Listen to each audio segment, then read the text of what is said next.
What's up, everybody? Welcome back to Pens and Tea. My name is Carrie, and today we're going to be talking about something interesting. I hope. That's the goal. And that is the top 5 pens that I recommend to people, but that I don't actually personally like. And that's such a strange thing. And I get asked that from time to time, because sometimes when I do reviews, I mentioned that I don't really care for the pen, but that I would still recommend it to others. And people kind of get confused by that.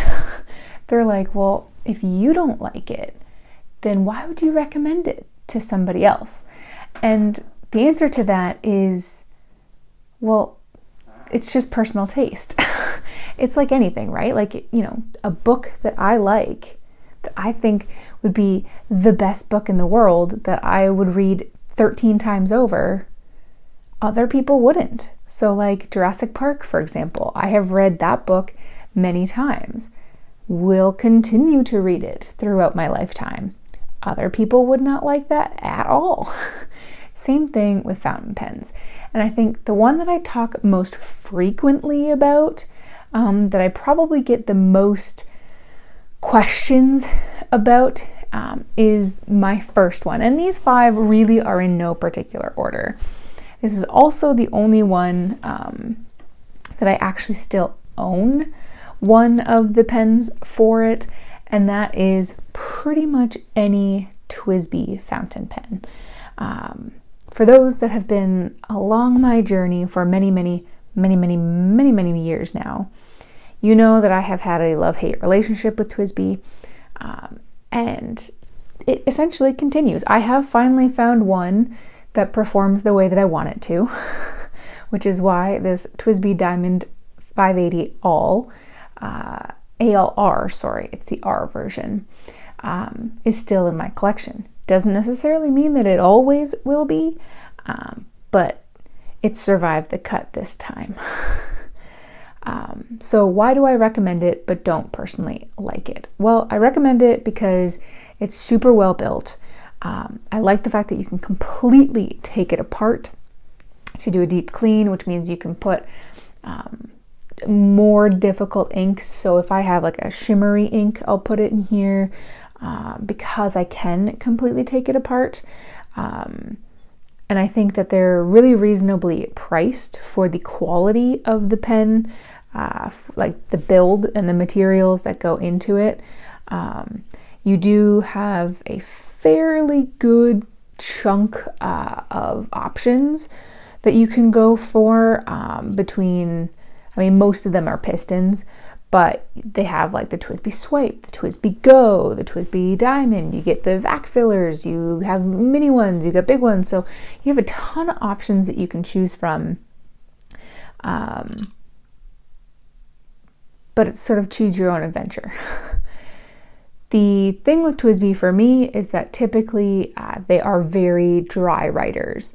And I know other people don't experience the same thing.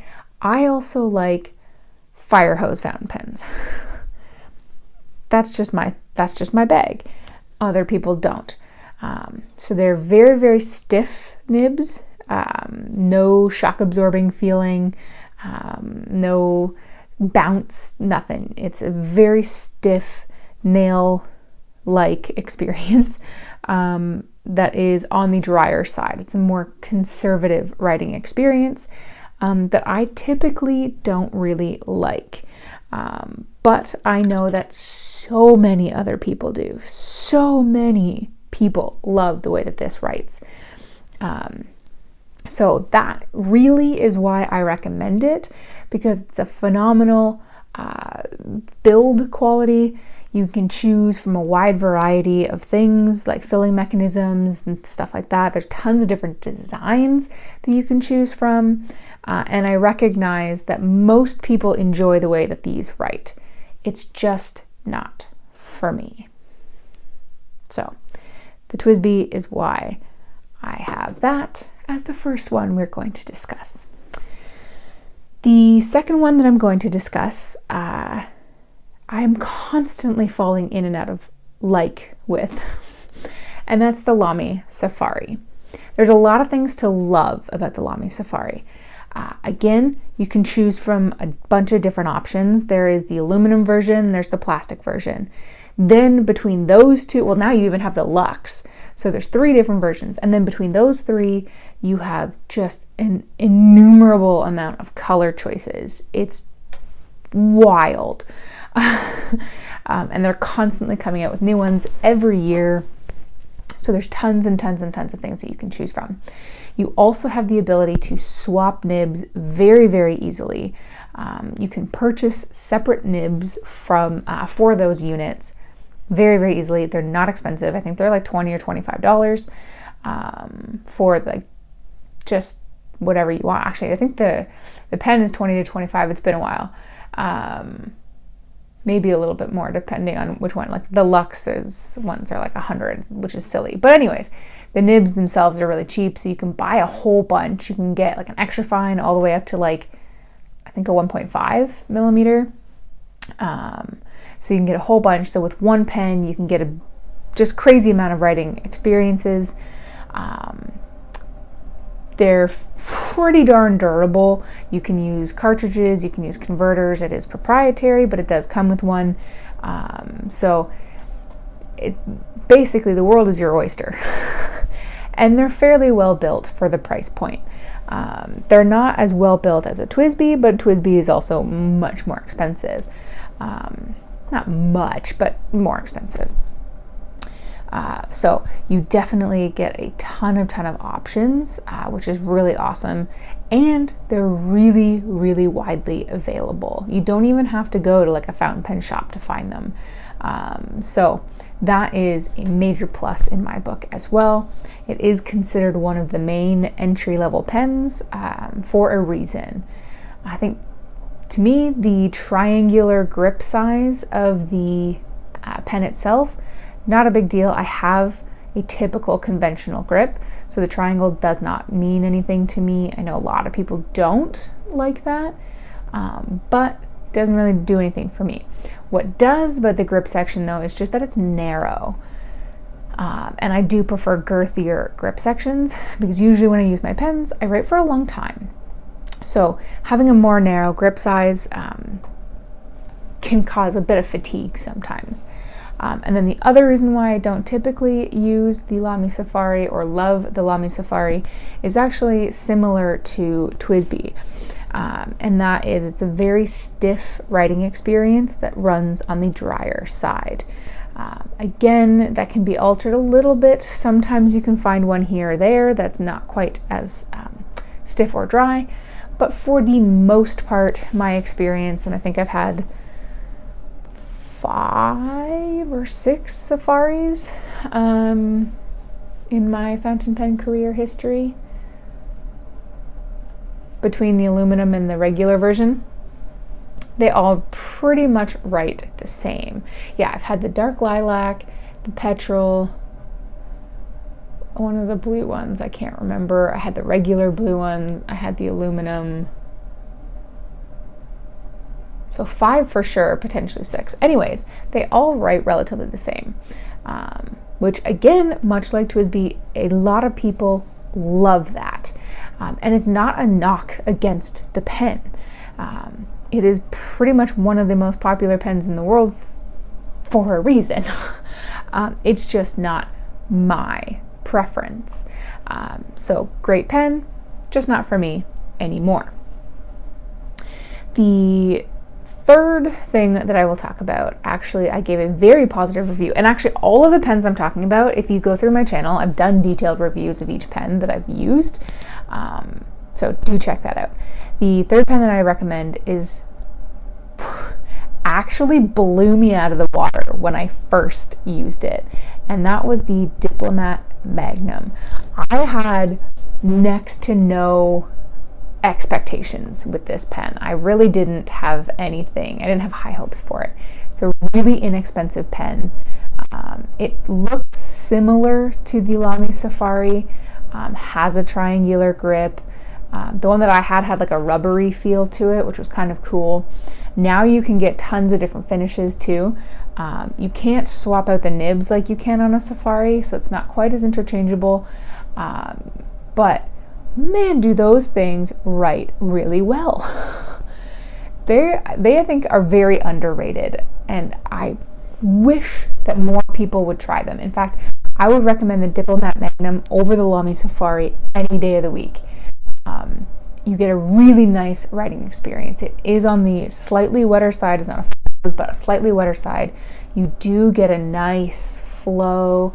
You get a bit of a shock absorber feel. Basically, it's one of the best steel nibs I've ever used, and that's saying something because I've used some pretty darn good ones. My biggest beef with the Diplomat Magnum is that it's a thin pen, and that is why I personally don't own one anymore, and I do not plan on purchasing one anymore. Although there was a finish that came out not too long ago. It was like a metallic-y rainbow that I almost bought because it just looks so beautiful. But it's a really thin pen, and as I just stated, thin pens are not for me. They cause my hand to fatigue a little bit more. I find that I have more tension on my grip, and it just causes fatigue and is not comfortable to write with. I don't have super huge hands, but I do have pretty blocky sausage fingers, and I like a bigger pen. Not necessarily heavy pen, but a bigger pen. I'm trying to think of like my perfect size. I like the size of like a Pilot Custom 823. I love this size. I like this weight. It's not a super heavy pen, but it's a bigger pen. So that's sort of where my brain sits. So the Diplomat Magnum, personally, I think is an amazing pen. And like I said, I would recommend it over the Pilot Metropolitan, over the Lamy Safari as the starter pens. Those two seem to be the ones that people talk about the most. I think the Diplomat Magnum needs to be in that mix. It's just too thin for me. Along the same vein is the Kaweco Perkeo. And this one hurts me a little bit because you all know that I adore the Kaweco Sport, which directly goes against what I just said, which I realize that I like bigger pens because the Kaweco Sport is tiny. Let me try and grab it here. So I get that I just contradicted myself. This seems to be the exception that proves the rule. I mean, look how many I have. It's absolutely ridiculous. And actually, I also just bought another one, the Iridescent Pearl.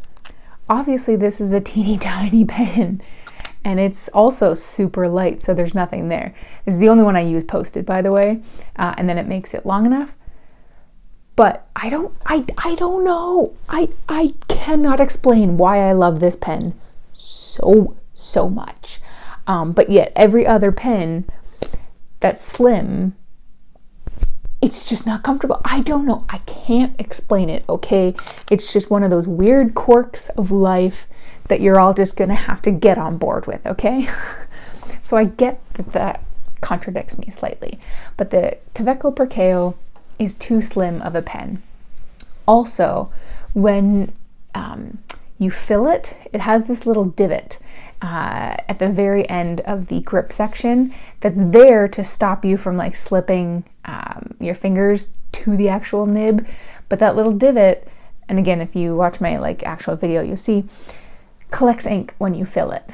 So not that it's a big deal, it's just something you have to be cognizant of and wipe off before you use the pen. Otherwise, you're gonna have, super inky fingers. But other than that, you get pretty much the same writing experience as you get with something like the Kaweco Sport, just in a longer package. It's not really a bigger package. Width-wise, it's very similar. It's just in a longer package. So again, I understand that it breaks all convention, but it is what it is. And then the final pen grouping that I recommend to other people but don't personally love myself is the Conklin Duragraph. I've had a few in my day, and I think they're beautiful pens to look at. I really like the flat end style. That's definitely my jam. I like a lot of the material they're made out of, and now they're even starting to branch out beyond like just the basic resin and starting to get into other materials, which is super cool. They're starting to do a little bit more like fancier special editions, which is really cool. I like the fact that it's a standard international. I like the fact that you do have a pretty wide selection of nibs. You definitely have a wide selection for the finish of the pen. There's so many choices, which is great because then it suits pretty much anyone. I really like the feel of that pen. It's, I don't know, it's just a straight up tube, but there's no really definition to the pen. It's also one of those pens that have a really satisfying like cap closure noise, like when you do this. That's something that only true pen nerds understand. And there's a lot going for it. I'm getting distracted because Parker's trying to force her way in through my door. But yeah, it's got a lot going for it. I like the fact that you can also take the nib and feed out. It's friction fit, so it's easy to clean. But much like the TWSBI and the Safari, I don't love the writing experience for me. Again, they tend to be on the drier side, because the tines usually are pretty darn tight. Now you can loosen them. That's not that hard. You just have to do some figure eights with some pressure on the down stroke. Take your time, be patient, because you don't want to misalign the tines. They have, and I will give them credit, because in the many years I've been doing this now, I've noticed the trend. They have gotten better with their quality control, because their nibs used to be wild as far as hit or miss, whether you got a good one or whether you got a crummy one, with misaligned tines, kind of scratchy feel because of the misaligned tines, super, super tight. Like, so they've gotten better. They're not perfect. No pen company is, even if you even if you spended $1 billion on a pen, you could still get one that doesn't write super well. But they have gotten better, but not perfect. And again, they're a little bit stiffer. There's not really much personality behind the nib. It's just kind of a standard experience, which again, for the vast majority of people, that's perfect. Just where I'm at in my fountain pen game, I need there to be something about a pen that makes me go like, yes. Like the Platinum 3776, for example. This pen has been in my collection since basically almost the beginning of time for me with fountain pens. This pen, a lot of people love, a lot of people hate. I happen to love it. For me, I love the crisp line. It is the only pen really that I like the fact that there's more feedback for, there's more tooth for. There's just that, like, yes, when I write with it. Now, on the flip side, the polar opposite writing experience is the Custom 74. Now, a little shameless plug here for self-promo. I just released a video comparing the two directly because they're the polar opposite writing experiences. This one's very soft. This one's very bouncy. This one's very squishy. It has a shock absorber feel. This one glides across the paper and it could just be like a runaway train if you don't watch it. Whereas this one, you feel when this is writing. Like, you know where this is going. It's gonna slow you down a little bit, but you have a little bit more control. So, two polar opposite experiences, but I love it. Like, there's just something about these pens. The Kaweco Sport. It's the dumbest pen, but I love it. So there's got to be something about a pen that makes me just go, yes. And for these 5, it's just missing that. It's just missing that extra little bit on top that makes me go, yeah, you know? They're still great pens. That's why I recommend them to others. They just don't have the extra sauce that I'm looking for. So this video was way longer than I was expecting it to be. So if you're still watching, basically 20 minutes in, bless your faces, because you're the reason why I make these videos. If you are still watching this far in, comment down below 2 things. 1, sauce. 2, what is any pen, doesn't have to be 5, could be any pen, that you personally don't care for, but you recognize that it's still a solid choice for others.